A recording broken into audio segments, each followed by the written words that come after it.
मेरी आज की ये प्रेस वार्ता विशेष रूप से आप सभी को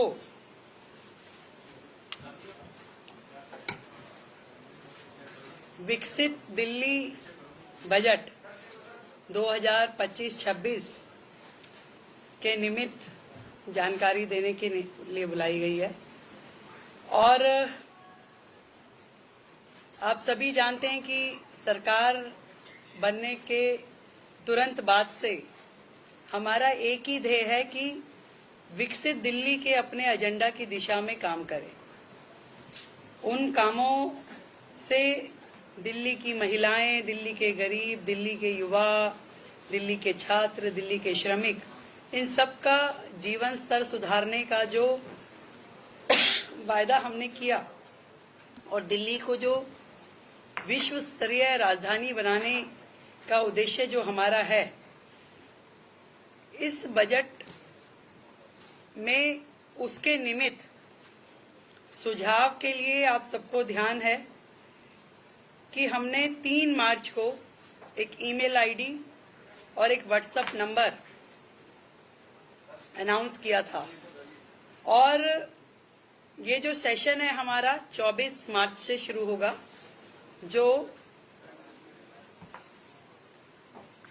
28 मार्च तक और हो सकता है उससे भी आगे एक्सटेंड हो चलेगा। मैं आप लोगों को ये जानकारी देना चाहती हूँ कि ईमेल के माध्यम से हमें 3,303 सुझाव प्राप्त हुए और व्हाट्सएप नंबर के जरिए 6,982 सुझाव हमें मिले। तो लगभग 10,000 सुझाव, जिसमें उनके सुझाव, जनता की अपेक्षाएं और विभिन्न मुद्दे जो दिल्ली से संबंधित है, हर विषय पे जनता के सुझाव हमारे तक पहुंचे हैं। और ये सभी सुझाव विकसित दिल्ली बजट का प्रारूप तैयार करने के लिए बहुत ही काम आए।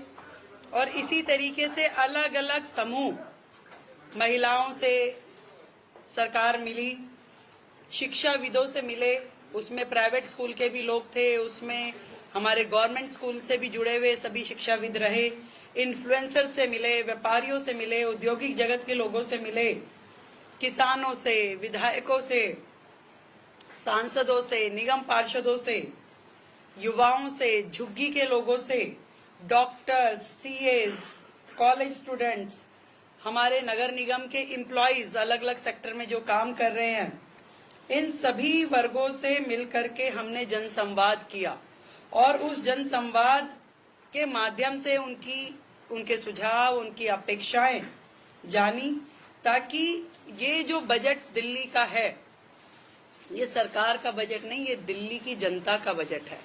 और दिल्ली की जनता के बजट में कोई भी वर्ग हमारी योजनाओं से अछूता ना रहे, इसका ध्यान हमने रखा। हमारी सरकार दिल्ली वासियों की भागीदारी के लिए उन्हें धन्यवाद करती है और इतने बड़े पैमाने पे जो उनके सुझाव हमें मिले उसके लिए शुक्रिया अदा करते हैं।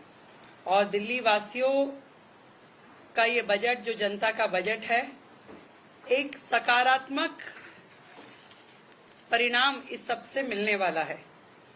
हमने विकसित दिल्ली बजट में दिल्ली वासियों से प्राप्त सुझावों को प्राथमिकता भी दी है और उनकी अपेक्षाओं का ध्यान भी रखा है। और इस सारे बजट में ये ध्यान दिया गया है कि जो साधारण नागरिक है और उसकी जरूरतों का हम ध्यान रखें। खबरों के ताज़ा अपडेट के लिए चैनल को लाइक, शेयर और सब्सक्राइब करना ना भूलें।